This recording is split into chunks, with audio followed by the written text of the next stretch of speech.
மகிஷாசுரனை வதம் செய்து பூமியை காத்த அஷ்டகாளியர்கள். அந்த 8 பேரில் அன்னை முத்தாரம்மனும் ஒருவர். அசுரனை வீழ்த்திய பின் சிவபெருமான் அருளினார், உங்களை நான் மணமுடிப்பேன் என்று. அந்த வாக்குறுதியை நம்பி கைலாயம் நோக்கி அஷ்டகாளியர்கள் புறப்பட்டனர். இதை அறிந்த சிவபெருமான் நந்திதேவரை அழைத்து ஒரு தெய்வ ரகசியம் கூறினார். அதன்படி நந்திதேவரும் வண்டுமலையில் 8 வண்டுகளை பிடித்து 8 குழந்தைகளாக மாற்றி அஷ்டகாளிகள் வரும் வழியில் வைத்தார்.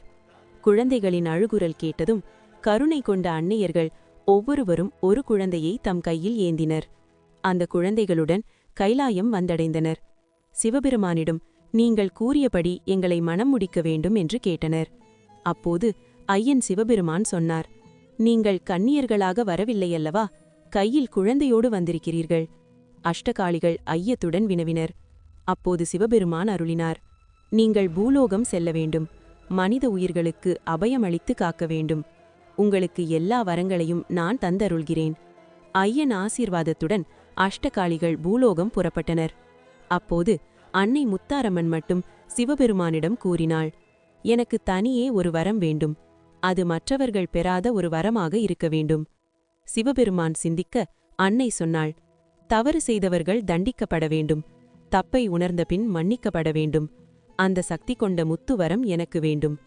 ஐயன் சிவபெருமான் தமது சக்தியால் 108 முத்துக்களை உருவாக்கி ஓலையால் வேயப்பட்ட ஒரு பெட்டியில் வைத்து அன்னை கையில் கொடுத்தார். இவை சக்தி வாய்ந்தவையா என்று வினவினாள் அன்னை. நிச்சயமாக மிக சக்தி வாய்ந்தவை என்றார் சிவபெருமான்.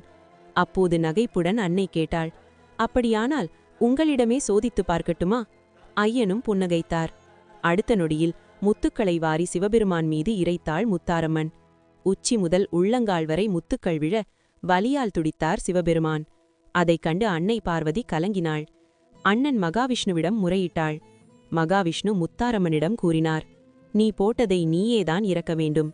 அவர் சொல்லிய வழிமுறையின்படி தலைவாழை இலை விரித்து தயாபரனான சிவபெருமானை படுக்க வைத்து சக்தியின் சூலாயுதத்தால் உருவான வேம்பு இலைகளால் முத்துக்களை இறக்கினாள் அன்னை முத்தாரம்மன். அகிலத்தையே ஆளும் சிவபெருமானாலேயே தாங்க முடியாத அந்த வேதனை மனிதர்கள் எப்படி தாங்குவார்கள் என்று கருதி மகாவிஷ்ணு முத்துக்களை வாங்கி கொப்பரையில் வறுத்து அதன் வீரியத்தை குறைத்து மீண்டும் அன்னைக்கு அளித்தார். அந்த முத்துவரமும் தீராத நோய்களை திருநீற்றால் தீர்த்தருளும் வரமும் பெற்றதால் அன்னை முத்துமாரி என்றும் முத்தாரம்மன் என்றும் பூலோகத்தில் வழிபடப்படலானாள். அன்னை முத்தாரம்மன் அருளால் அனைவருக்கும் அபயமுண்டாக.